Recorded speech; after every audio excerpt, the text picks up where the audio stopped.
right, she's hilarious. Put your hands together for Sheena Simmons.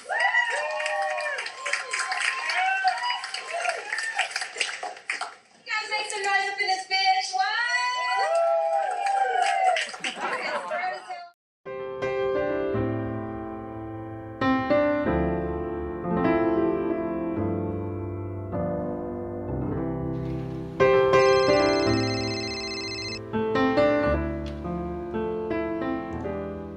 Hello. Hey, hon, how you been? Oh, hey, I've been great.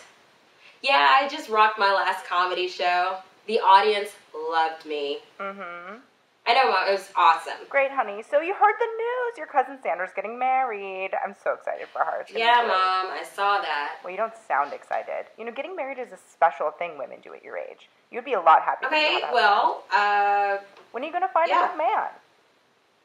Mom, I have plenty of friends and family and colleagues to share my life with. I don't necessarily have to have a man to do that. I'm good. Oh, Sheena, you may think you're happy with just friends and family, but that isn't reality. Reality is you need a partner. And what about kids? You know, your time is ticking. You're 30. You can't have kids forever. You know, Mom, has it ever occurred to you that I am happy with what I'm doing and with my career and the way things are going? And I don't have to have a man in my life to make me happy. And you want to know what else? You know what else, Mom? Maybe I don't want to have kids. With a few exceptions, the founders of modern psychology were white, middle-class men, and the psychology they developed wasn't concerned with gender as a particularly important part of the human experience. The psychological models developed at the time were considered to be gender-blind, based on the individuals psychologists considered normal, white, middle-class men.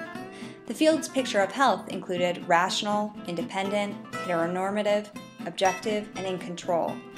Women, on the other hand, were seen as weak, pretty, submissive, emotional, and dependent.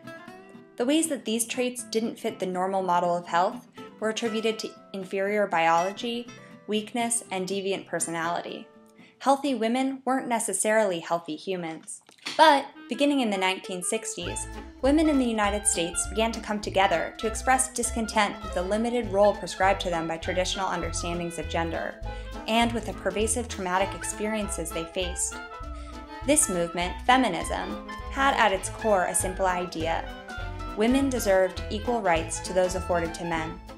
With this simple assertion, feminism made a bold claim that gender socialization and gender roles are an important part of the human experience.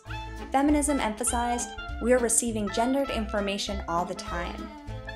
Feminist therapy was developed under the contention that traditional psychotherapy could actually be harming patients by blaming them and intrapsychic forces for their experiences of discrimination and abuse. Feminism, however, didn't get everything right from the start. Early feminists excluded poor women and women of color.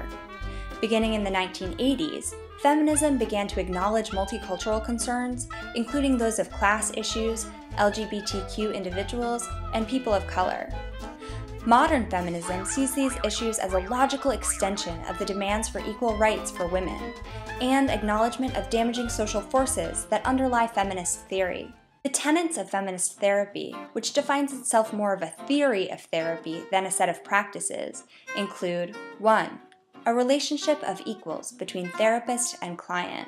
2. An emphasis on the social context of a client's presenting problems, particularly the sexist or racist culture in which the individual lives. 3. An approach that is intent on not blaming the victim. 4. An appreciation of the complexity of individual lives and experiences. What brings you in today, Sheena? Well, I have a great life. I'm a comedian. I love my job, and I have a great social circle of friends. Despite all that, I feel like a failure. So I hear you feel like a failure. Can you tell me a little more about that, where that's coming from?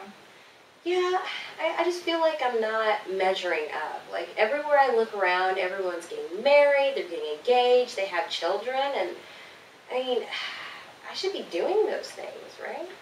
So I hear what you're saying, girl, but you don't sound totally convincing. Can you talk a little more about that? Yeah, I'm not kidding. I mean, I guess, when it comes down to it, I'm pretty happy with the way things are going. And the only issue is my mom has been putting a lot of pressure on me lately about getting my life together, getting serious about thing and settling down, which I think is absolutely obnoxious. And she's worried that I'm going to be an old maid and that no one's going to want me and she'll never have grandchildren. And I mean, she's never even seen one of my comedy shows. Mm-hmm. So you're just feeling a lot of disappointment from your mom is what it's boiling down to. Yeah, that's exactly it. I mean, she doesn't even care that I'm happy. I mean, it's just like she keeps pressuring me to do things the way that she wants me to do them. And it's like social media feeds aren't helping either, you know, and I just feel inadequate at times. Well, you know, I feel the same way, and like the pressures that you were talking about, there's a lot of pressures in our society to be a wife, to be a mother, and in counseling, we can talk about how some of those pressures make you feel, how you feel, you know, the pressure to conform, how there's certain expectations for womanhood, you know, kind of how that makes you feel as a person, and I think what we can get out of counseling is just to better understand that and help you, you know, kind of explore those feelings of inadequacy. How does that sound? That sounds fantastic. But wait, feminist therapy isn't restricted to women.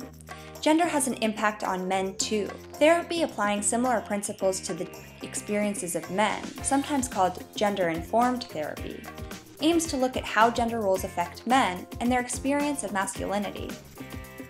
Men get cultural messages about strength, remaining unemotional, objectifying women, homophobia, financial success, and body image. These messages limit men, just as strict gender roles limit women.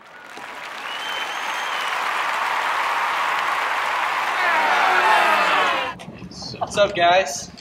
What's up, gay boy? What's up, pussy? That's a cute backpack. Where'd you get that? Your sister's closet? No, my mom got it for Take that me. off too, dude. My mom got it for me. I just got back from class. How was your class? Yeah, they're all right, man. They're all right. Bro, I heard you threw like a girl yesterday. What's up with that? I mean, I thought I did pretty good.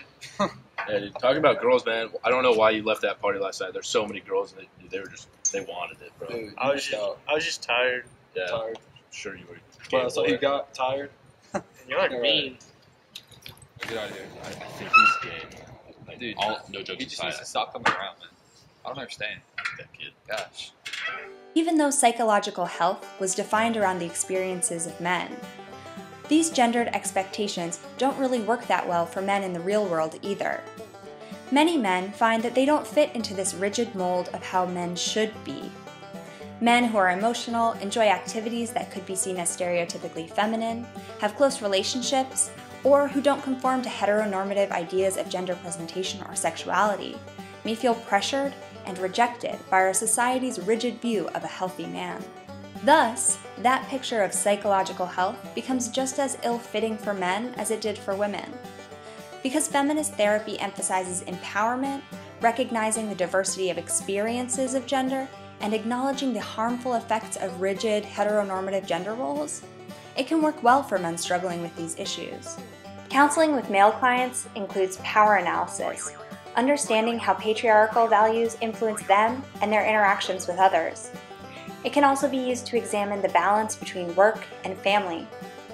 Feminist therapy can address issues of domestic violence, emotional expression, the dual needs of relationships, and achievement.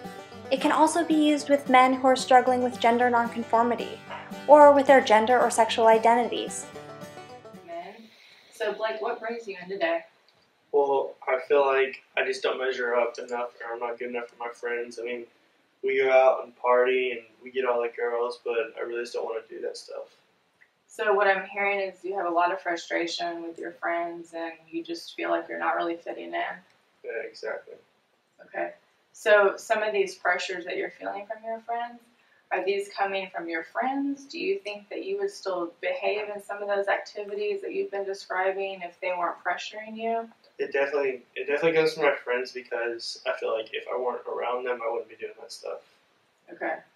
So what you're saying is your friends really want you to be that manly man kind of thing, and you're not really feeling that. Yeah, exactly. Okay.